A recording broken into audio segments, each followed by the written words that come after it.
What's up, everybody? It's Fire Trainer 92. But I'm not coming to you right now as Fire Trainer 92. I'm coming to you as Michael Brown today. Um, it's the topic today. It's a Mike Soapbox actually. Is about depression and getting over it. And is it possible to get over it, or have you always been this way? I'm going to admit right now that I haven't done the proper research as I probably should have. But a lot of you know, in the past year that I had been through a lot of things, breakup, flunking out of college, and my job was really just bullshitting me the entire time when I could have been doing a lot more. Um, and and a lot of time has passed since then, almost a year. And I guess it's the best time to talk about it. Also, my granddad had got diagnosed with cancer, and as of today, April 4th, 2015, he's probably it's going to be very soon. But I wanted to talk to you about that exactly, all of that, the depression, the upsetness, the newfound annals of my own personality and things of that nature that all this has led to. Um, because I feel like I don't talk about it enough to anybody, to be honest, and it's something that needs to be talked about. I need to kind of open up a lot more because I feel like I keep a lot of stuff close to my chest. Um, and you really shouldn't do that when it comes to things like depression, and because that can, I've seen it so many times. I see it in my friends, family, people I love, how it can just tear a person down, and I see it in myself when I was, at my lowest point last year. It was something else. So to give you an update, in the last Mike news or whatever I posted, I talked about that, and a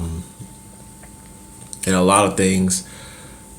Uh, at the moment, me and my ex are friends now. Actually, we've gotten together, we've talked through and everything.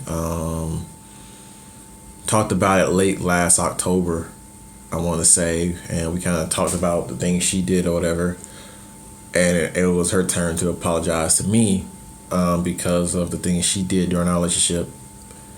And for a while there, I was kind of at peace with her, and I was willing to be friends with her. And then other stuff happened with some other chicks or whatever, just female drama. And I just kind of cut off contact with her again. But during that whole female drama, she ended up being right about something, and it kind of just took me out of my I want to say my arrogance when it came to situations like that. Um, and what it honestly did was wake me up to a lot of issues about myself that I've realized, and a lot of things I don't like about myself, and a lot of things I do like about myself. And I've always struggled with my arrogance, with my ego, and stuff like that. And I've noticed it's gotten harder and harder and harder to kind of keep downplayed. And especially because of the situation that happened last year. Since he cheated on me and stuff, I'm thinking, hey, fuck that bitch, man. Da da da da da da da. She just saying the most hateful, mean things or whatever. And I mean, yeah, she hurt me. I mean, that's almost a natural reaction, almost.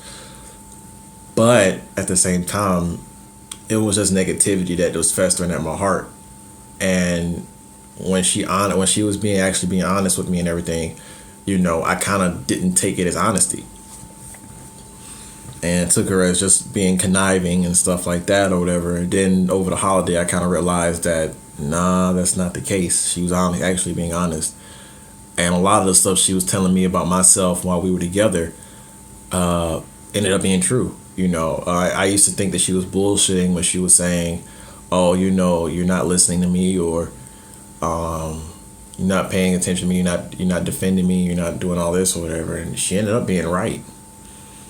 Um, and that took a toll on me again because all that I realized that all that hate and nastiness was just unwarranted, and I actually lost my best friend in the process of doing that. I mean, yeah, she still gets on my nerves even to this day.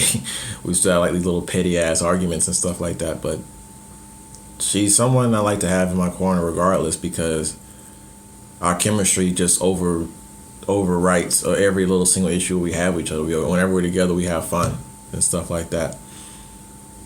And I'm going to admit, yeah, I shot my shot and tried to ask her to do it, try it again, but she said she didn't want to do that.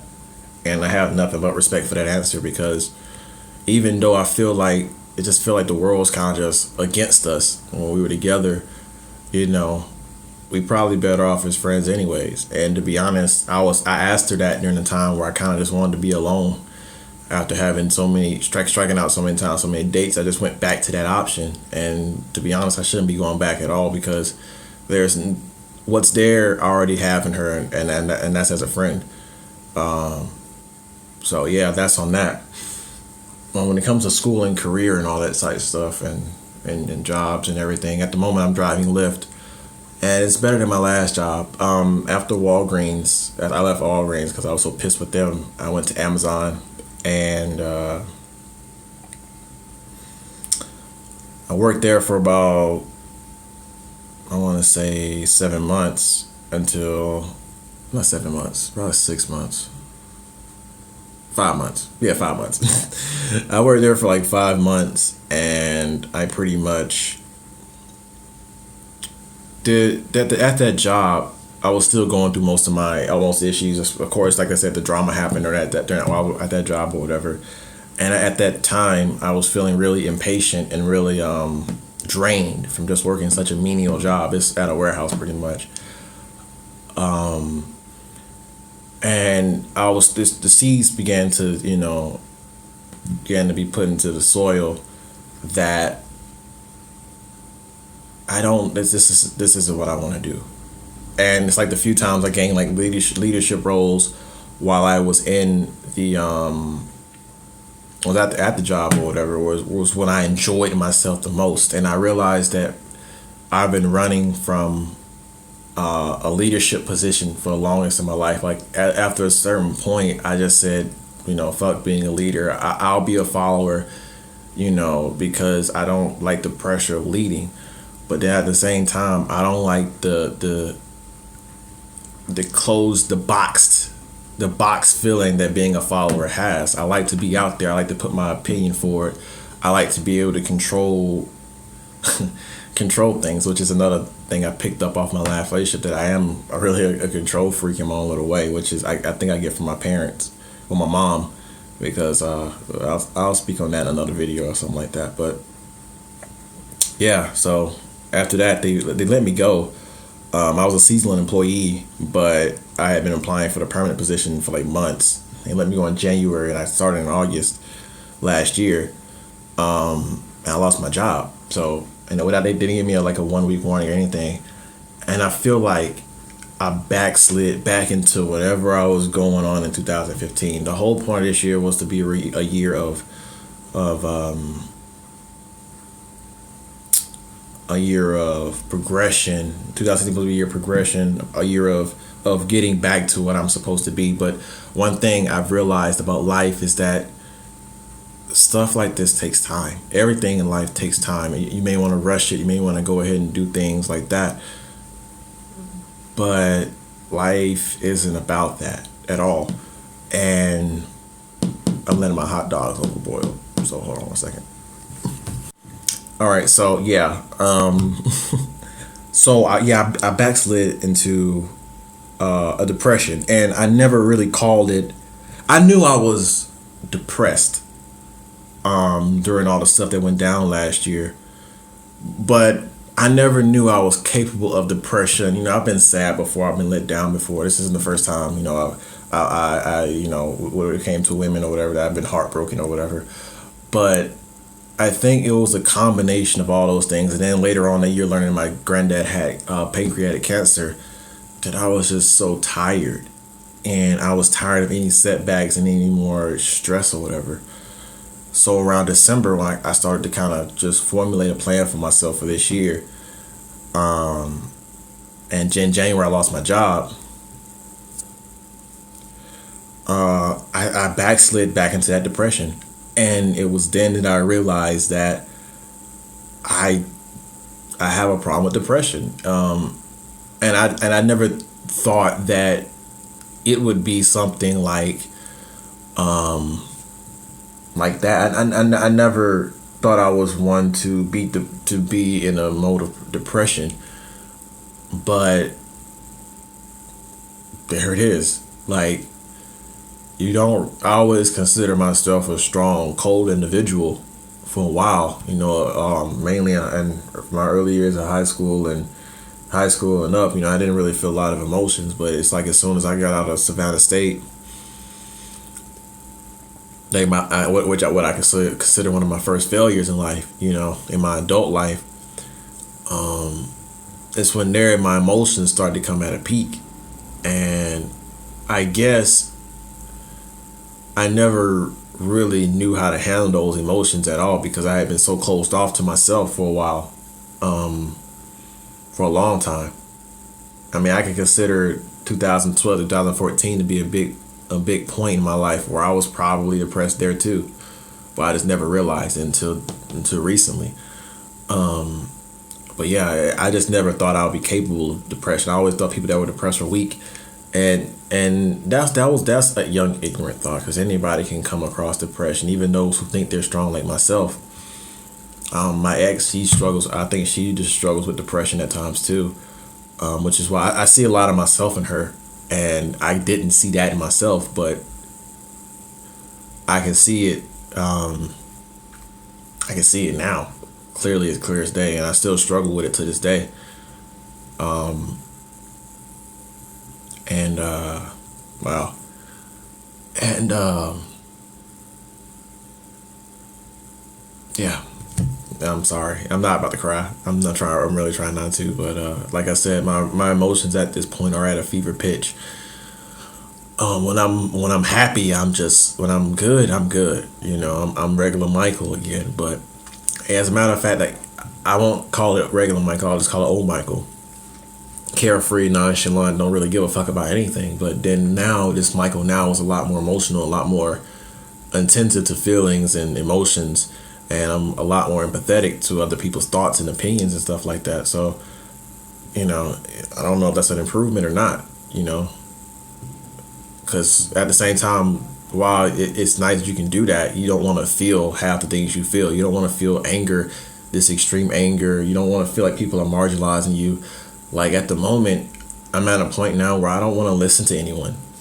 And when I say listen, I'm not saying like borderline or listen. Like when people try to tell me about my life and stuff like that, I don't want to listen to anybody. My mom, grandma, and any of my family, I'm just like, yo, just leave me the hell alone because I feel like I haven't been living my own life. I feel like I've had other people dictate what I do, and I'm done with that.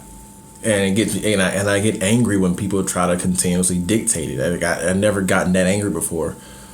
Or I got feelings of jealousy when I see people doing better than me. It's just like, wow, it's just a lot of emotions at this point, And while I don't want to really go into religion, and I don't want to go into religion because that's a complicated topic in itself, I've never lost that.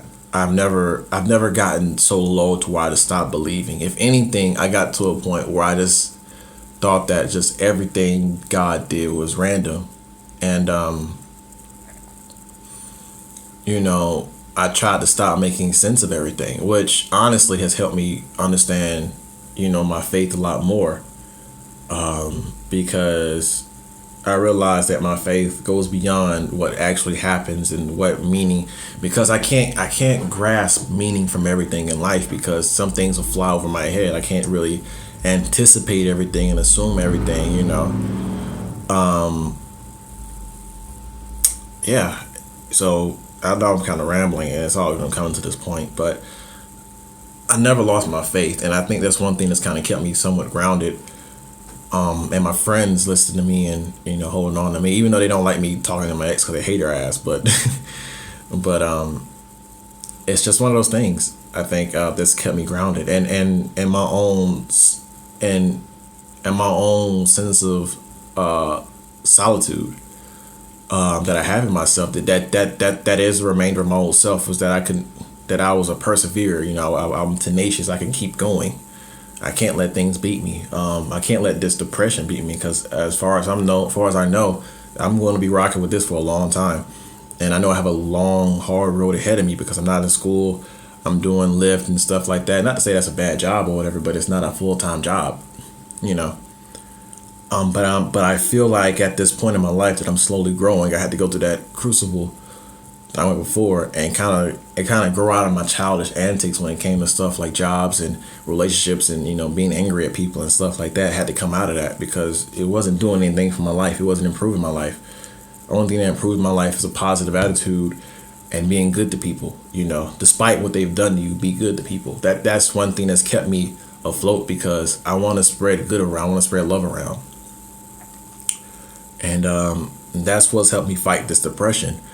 And I'm willing to say that, yes, to this day, I'm still depressed. I notice I constantly ask myself, are you okay, Mike? Are you okay? Are you okay? Because no one else is asking me that. And mainly because I don't like to show it. I always like to show, like, I keep a lot of things to myself, like I said. And, I mean, there's not much. I just keep a lot of shit to myself. I've always been secretive. So you never know how I'm actually feeling something about something. But if you ask me, I'm willing to tell you, unless I know it's going to end up bad. But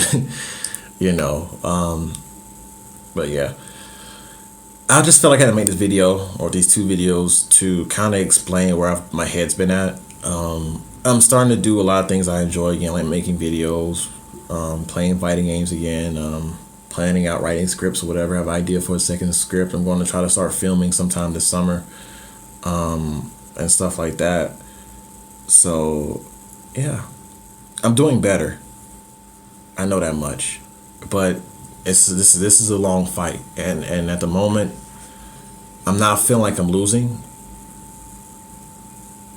at all. I just need certain pieces to kind of come together within myself so I can start pushing a little bit more further on. And yeah, that's about it, guys. I hope you watch this video. You learn more about me as a person, and begin to understand me as a person. But also try to look at yourselves and understand where you're at in life, and hopefully you can try to do better yourself. Recognize that you are maybe depressed, or have constant bouts of depression. Do not let your own ego get ahead of that. Do not let your emotions tell you that you're not depressed and you don't need to seek help. You do. The reason why I haven't sought help yet, because that's a process I need to work on myself, and this video is my self-help. So yeah, that's about it. I'll see you guys later. Peace.